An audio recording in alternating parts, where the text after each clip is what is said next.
Sign this check over to your brother, or you are not walking out of here. My mother didn't wish me a happy birthday. She just slid the $500,000, my grandfather's gift, to me across the table like it was a ransom payment. When I didn't reach for the pen, my father walked to the door and locked it. Then he turned his phone screen toward me. It was a photo of our front porch, taken from a black car sitting in the driveway right now. The loan sharks are outside, Clara. You pay Brandon's debt, or they come in. Before I tell you what I did with that pen, drop a comment and let me know. What is the worst gift a family member has ever given you? I'm reading every single one. I looked at the locked door, then back at my parents. Panic is a luxury I couldn't afford. In my line of work, when you find a discrepancy in the ledger, you don't scream, you investigate. And right now, the discrepancy was sitting in the middle of the table. A stale, store-bought cupcake with a single unlit candle. I stared at that sad little cake. And for a split second, I wasn't 29. I was 10 years old again. Sitting at this same table, squeezing my eyes shut and wishing with everything I had that my parents would look at me the way they looked at Brandon. I wished that just once, I wouldn't be the invisible tuition payment or the future retirement plan, but their daughter. I looked at Linda's knuckles, white as she gripped the check, and Gregory's eyes, darting toward the window where the black car waited. They weren't here to celebrate my life. They were here to harvest it to save their son. In that moment, I mentally leaned forward and blew out that 10-year-old's candle. The smoke didn't smell like birthday wax. It smelled like a bridge burning. The daughter in me died in that chair. And the forensic auditor took over. I didn't cry. I didn't beg. I leaned back and let my pulse slow down. Fear makes people stupid. And right now, I needed to be the smartest person in the room. If I sign this check, I said, my voice terrifyingly calm. Brandon is dead by morning. Linda blinked, her aggression faltering for a second. What are you talking about? It's money. It saves him. It's $500,000, Mother. You don't just hand that over. The second I endorse this to Brandon, the bank files a suspicious activity report. It's automatic for any transfer over $10,000. For $500,000, they freeze the account for a minimum of 7 days for an AML review. Anti-money laundering. If those sharks don't get their cash by sunrise, they come through that door. And if the IRS sees Brandon getting $500,000 with no documented source, they seize it for back taxes before he can pay anyone. Gregory looked at his phone again. He was sweating. So what do? We can't wait 7 days. We have to make it look legitimate, I lied. The lie tasted like copper, sharp and electric. We need to hide the asset. If the sharks run a background check and see you own this house, they'll know you have equity. They'll take the cash and then they'll force you to sign over the deed anyway, just for the interest. You need asset protection. I saw the greed flicker in Gregory's eyes. He didn't want to save Brandon. He wanted to save his house. How? We transfer the title of this house into a blind trust tonight. An anonymous LLC. I set it up as a corporate acquisition. The money transfers instantly as a business deal, bypassing the personal hold. The sharks run a search. They see you own nothing. You're judgment proof. The money clears. Brandon pays them off. And the house sits safely in the trust until the heat dies down. It was a complex web of nonsense mixed with just enough financial buzzwords to sound terrifyingly real. I watched them exchange a look. They didn't know I was lying, because they never cared enough to ask what I actually did for a living. They just knew I handled money. Do it, Linda said, pushing the laptop toward me. Fix this. I opened the screen. The blue light reflected in my eyes, hiding the fact that I wasn't saving them. I was digging their grave. Dad scrambled out of the room to get his laptop, his footsteps heavy and frantic on the hardwood. He was running to fetch the shovel I was going to use to bury him. I sat there in the silence with Linda. She was watching me, her chest heaving, probably congratulating herself on finding the right button to push. She thought she had broken me. She thought she was looking at a daughter who had finally fallen in line, but she was looking at a creditor. I looked around the room while we waited. It really was a beautiful dining room. Hand-cut Italian marble floors, custom wainscoting, a crystal chandelier that probably cost more than my first car. I knew exactly how much all of this cost, because I knew exactly where the money came from. It didn't come from Gregory's job. It came from my femur. When I was 18, a semi-truck ran a red light and T-boned my sedan. I spent 3 months in traction and learned to walk again before I went to prom. The insurance settlement was substantial. $185,000. Pain and suffering, they called it. I remember the day the check arrived. Linda held my hand. She told me I was too young to manage that kind of wealth. She said they would put it in a safe investment account for me, for when I was ready to buy a home or start a family. I trusted them. I was 18, and I was in pain, and they were my parents. 2 months later, Brandon drove his pickup truck through the front window of a liquor store. He blew point 1 to 8. It should have been prison. It should have been a felony record. But suddenly, my parents had the cash for the best criminal defense attorney in the state. Brandon got probation. The charges were expunged. And when I asked about my investment account a year later, Linda told me the market had crashed. She lied to my face without blinking. I didn't know the truth then. I know it now. I traced the transfers myself 3 years ago when I got my certification. They drained my pain and suffering to buy Brandon's freedom. They took the settlement for my broken leg and used it to fix their golden child's mistakes. And it didn't stop there. While they were renovating this house, adding the marble floors in the new wing, I was living in a basement apartment in the city that smelled like black mold and cat litter. I was eating instant noodles and working double shifts to pay for textbooks because my college fund had mysteriously evaporated to pay for Brandon's gambling debts in Vegas. They sat in luxury, paid for by my trauma. And they let me rot. I looked at Linda now. She was smoothing the tablecloth, agitated, checking the door for Gregory. She had no idea that every luxury in this room, every asset she was terrified of losing to the loan sharks, was already paid for by me. Taking this house wasn't theft. It wasn't a scam. It was a reimbursement. I was just collecting on a debt that had been accruing interest for 11 years. "You're doing the right thing, Clara," Linda said, mistaking my silence for contemplation. "Family helps family." "I know," I said. My voice was steady. "That's exactly what I'm doing." I was helping the only family member who mattered anymore. Me. Gregory came back into the room, clutching his laptop to his chest like a shield. He set it down on the table, pushing aside a centerpiece of dried flowers that had probably cost $500. He opened the lid, his eyes darting from the screen to the window, where the imaginary black car was waiting. He typed in his password Brandon88, of course, and stared at the digital transfer portal I'd pulled up.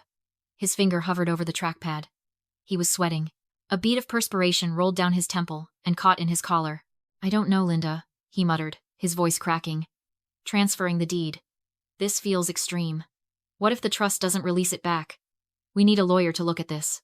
"We don't have time for lawyers, Gregory," Linda hissed. "Look at the time.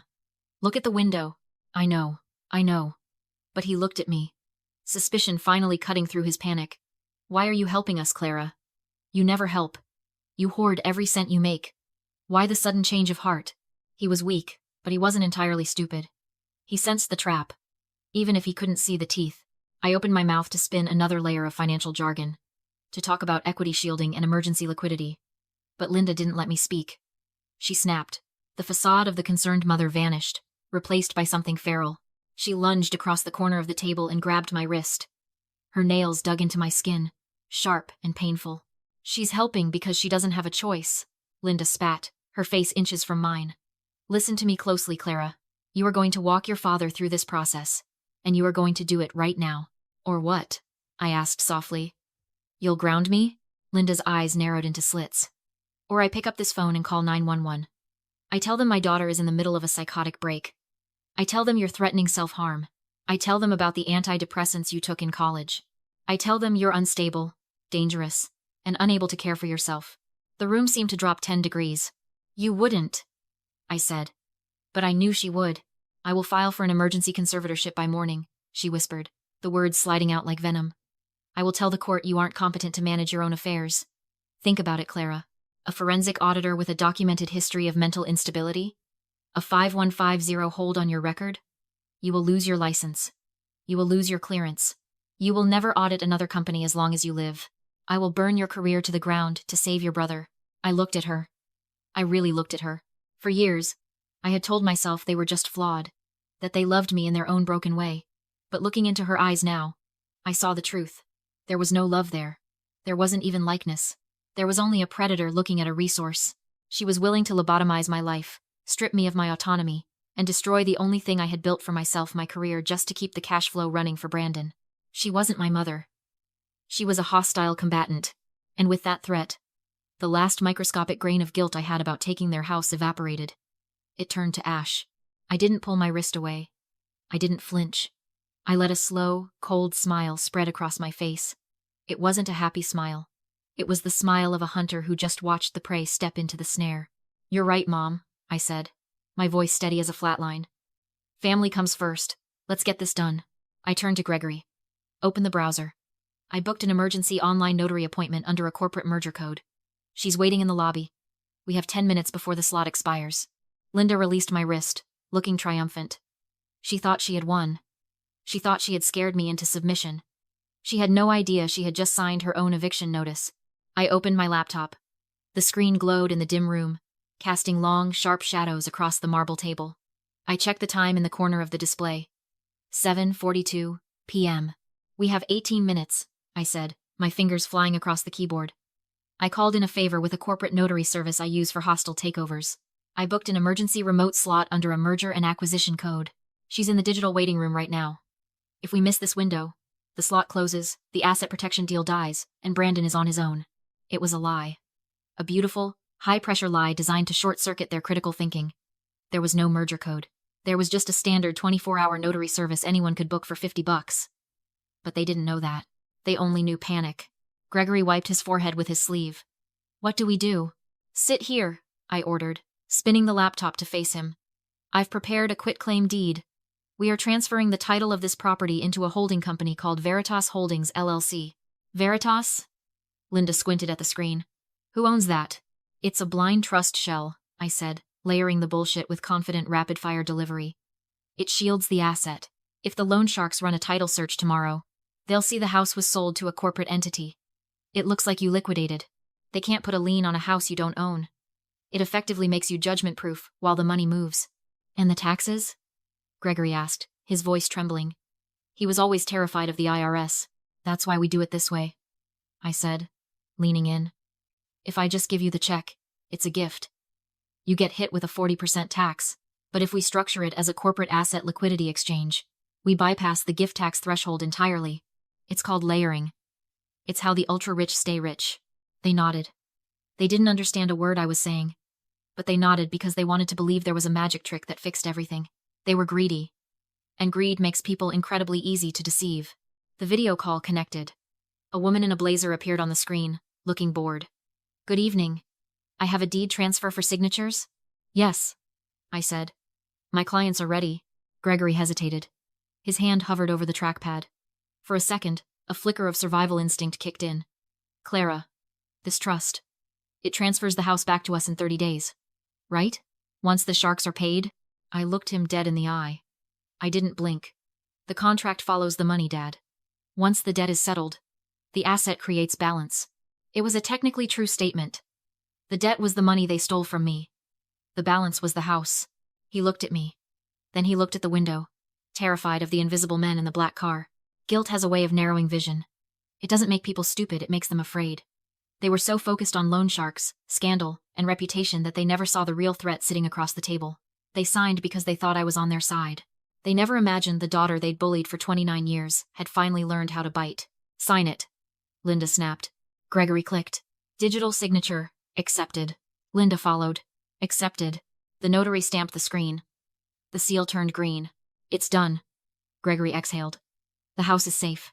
Yes, I said, closing the laptop. It is now. Linda extended her hand. Give me the check. I picked up the $500,000 check the bait and walked to the shredder.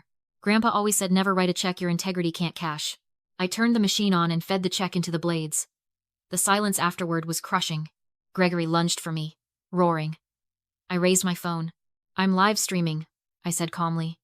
Touch me, and this goes straight to the police. He froze. The rage drained from his face. You lied, Linda whispered. You said the trust would give the house back. I said the contract follows the money, I replied. And it did. Veritas Holdings is mine. Veritas, Latin for truth. I explained what they already knew. The house now repaid the money they'd stolen from my settlement. Plus interest.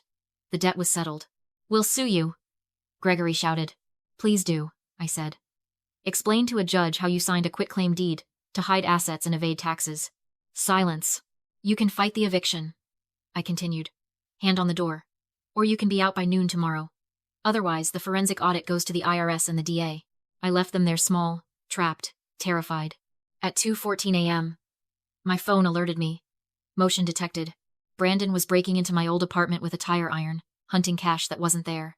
Smile, I said through the app. You're on the cloud. I sent him on a pointless task. He was still clawing at an empty vent when the police arrived. 30 days later, my parents live in a motel. The house is sold. The money is secure. Grandpa slid a new check across the desk. $500,000. For your own firm. This time. My hand didn't shake. I burned the bridge so the demons couldn't follow. If you've ever escaped a toxic family, you're not alone.